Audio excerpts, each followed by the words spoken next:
Viaje alrededor del porvenir.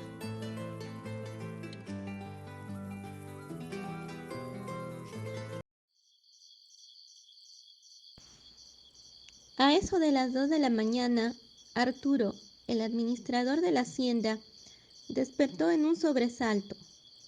Tocó el botón de la luz y alumbró. Al consultar su reloj de bolsillo, se dio cuenta de que era todavía muy temprano para levantarse. Apagó y trató de dormirse de nuevo. Hasta las 3:30 podía dar un buen sueño. Su mujer parecía estar sumida en un sueño profundo. El administrador ignoraba que ella le había sentido y que, en ese momento, estaba también despierta. Sin embargo, los dos permanecían en silencio, el uno junto al otro, en medio de la completa oscuridad del dormitorio y sin poder dormir. Otra noche de insomnio había llegado. Arturo y Eva se habían casado hace allá 2 años y tenían una pequeña hija de apenas 3 meses, que dormía en la habitación contigua. Para ser francos, Arturo se había unido a Eva no porque la quisiera, sino por conveniencia, pues ella tenía un lejano parentesco con don Julio, el patrón de la hacienda.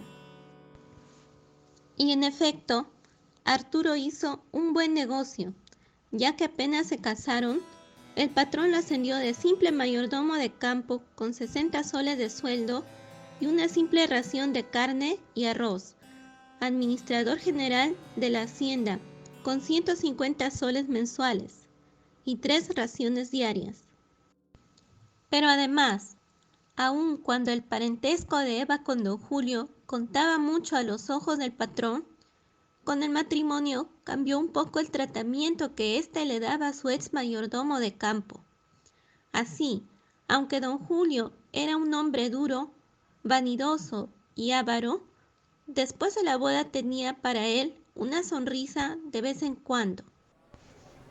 También una vez al mes, a Arturo y a su esposa les estaba permitido ir de visita a la casa hacienda y comer en la mesa de los parientes pobres del patrón.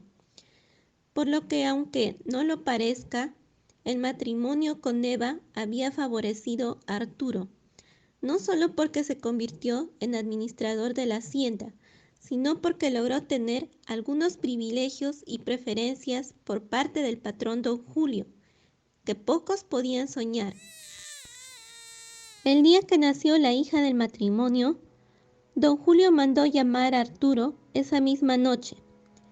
El administrador estaba colorado de la emoción y se sentía muy honrado de que el patrón se interesara en la vida de los suyos. Sin embargo, lo que nunca esperó, que don Julio le regañara severamente por haber tenido una hija, una mujer, pero trató de disculparse, pero no supo cómo hacerlo ni qué decir, por lo que solo sonrió penosamente y bajó la frente. Entonces el patrón pareció suavizarse y más conciliador le ofreció que si tenía un hijo, él le daría como premio la fabulosa cantidad de 10,000 soles. Después de hacer su ofrecimiento, don Julio se retiró de su oficina sin dejarle tiempo al administrador para darle las gracias por tamaña promesa. De inmediato, Arturo se apresuró en comunicarle a su mujer el ofrecimiento del patrón. Eva, en su gran inconsciencia, vecina de un impudor casi cínico, recibió la noticia con saltos de alegría y entusiasmo. A partir de ese momento, los esposos empezaron a soñar día y noche en aquel alumbramiento de un hijo hombre que les traería los 10,000 soles prometidos, día y noche. Pero también, desde ese instante, ambos empezaron a vivir con la constante preocupación de engendrar un hijo hombre, sobre todo cuando se veían en apuros de dinero o cuando hacían proyectos del futuro bienestar. Así, Eva soñaba con pasar el verano en alguna playa, vestirse mejor o en comprar muebles nuevos. Por su parte, Arturo quería hacerle mejoras a la casa y, ¿por qué no?, visitar la capital del país. Aquellos proyectos los hacían soñar más con aquel dinero tan prometido y tan deseado. Sin embargo, un día le entró una duda a Eva. A lo mejor don Julio le prometió ese dinero a su marido para que éste trabajara mejor y cumpliera debidamente con las obligaciones de puesto.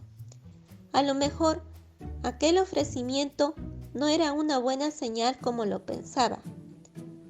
Pero no, Arturo le hizo ver que no tenía ninguna razón de dudar, ya que él trabajaba muy duro y sobre todo le hacía ganar a la hacienda un montón de dinero. Eva no podía entender a su marido, pero Arturo le explicó muy orgulloso y ufano que a veces hacía pequeñas trampas para no pagarles a los trabajadores.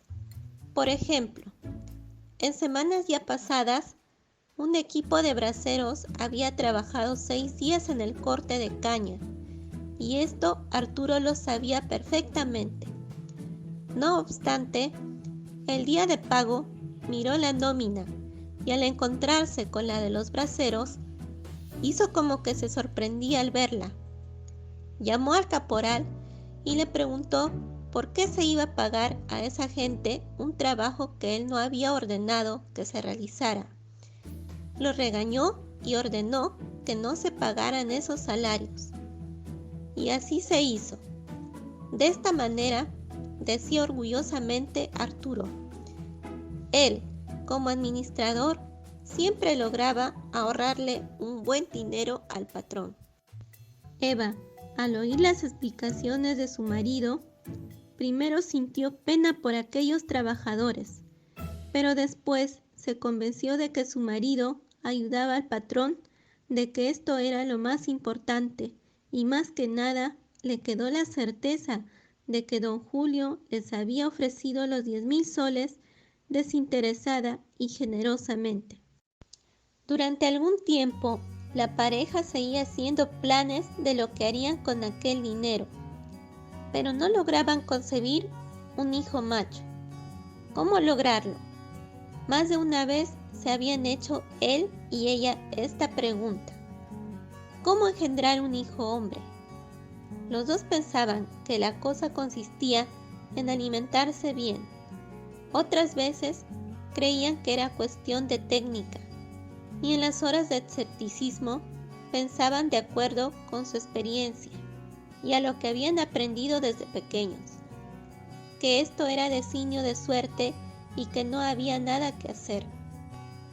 La pareja pasaba interminables noches, ardidas de esfuerzo y ansiedad.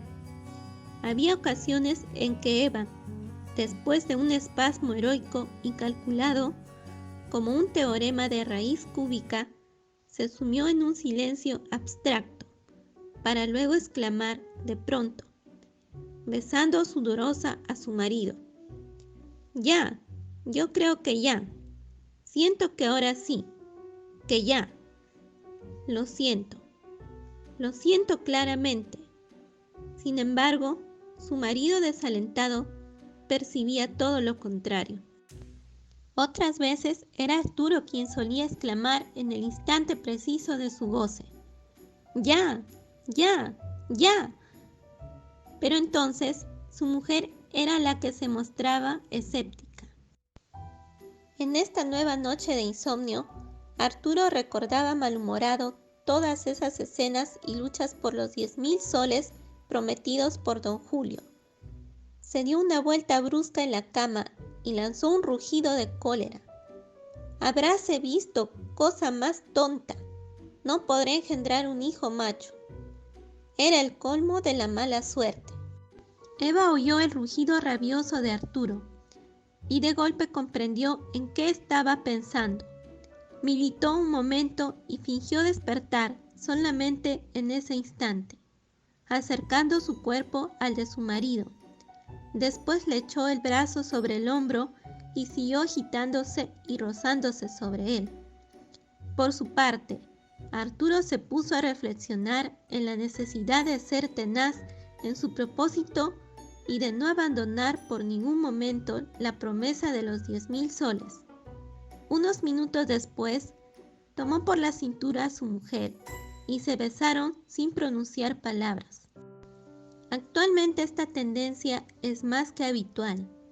En un mundo programado por la tecnología, el modernismo y el deterioro de lo humano en aras de un porvenir económico. Sin embargo, la esperanza de Vallejo reside no tanto en otro tipo de modelo económico, sino en una solidaridad humana y colectiva que escapa de la lógica de la razón, encaminándose a una defensa radical de la esencia humana.